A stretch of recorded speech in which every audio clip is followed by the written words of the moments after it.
Mr. Wannamaker, you're recognized for 5 minutes. Good morning. I am Kent Wannamaker, a sixth-generation producer from St. Matthews, South Carolina, and I farm cotton, peanuts, and corn.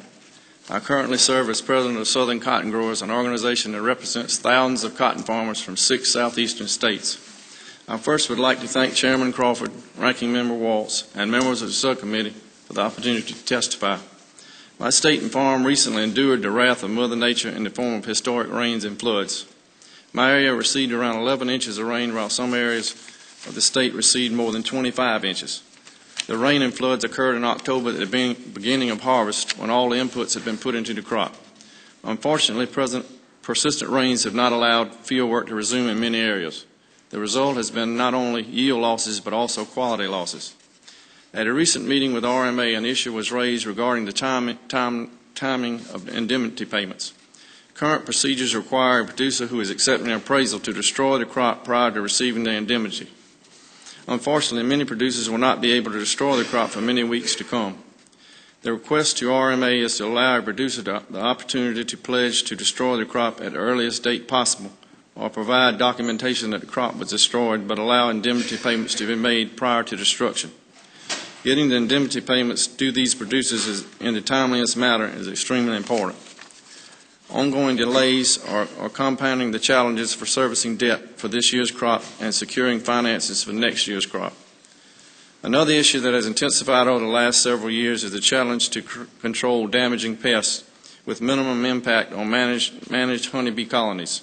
The cotton industry is troubled by the recent decision of the Ninth Circuit Court that vacated the registration of crop protection product because the court did not believe EPA had sufficiently shown no harm to bees. The industry further notes the court did not consider the benefits of the chemistry as EPA is mandated to do. The court's decision will alter the registration and registration review process of EPA, creating additional costs and delaying timely review of necessary crop protection tools.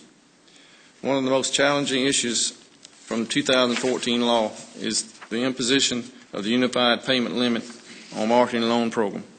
With 2014 ARC and PLC payments having been paid, many producers have found themselves with either no limit left for the payment or only eligible to receive a portion of the payments due to them.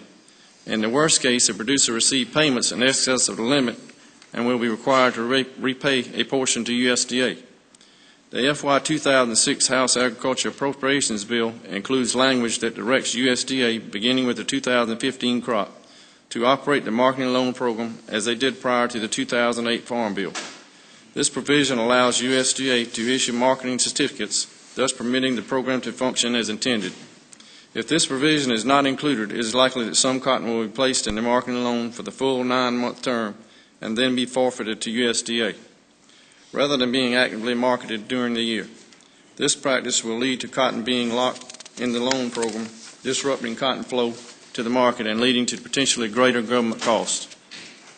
Other panelists have mentioned the request that Secretary designate cottonseed as other oilseed to be eligible for the ARC and PLC programs, and I want to echo my strong support.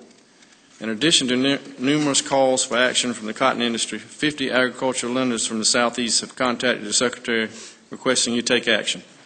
In my state, we have seen a production decline of over 40% in just 1 year, making it much harder for gins and warehouses to cash flow with the type of reduction in volume. Crop insurance has been there to help us when we needed it. The Agriculture Committee and others have worked to strengthen and enhance the role of crop insurance to respond to weather-related disasters since congressional approval of ad hoc disaster assistance has become much more difficult in recent years. Yet crop insurance alone is not equipped to address long-term price declines as currently being experienced in the cotton industry.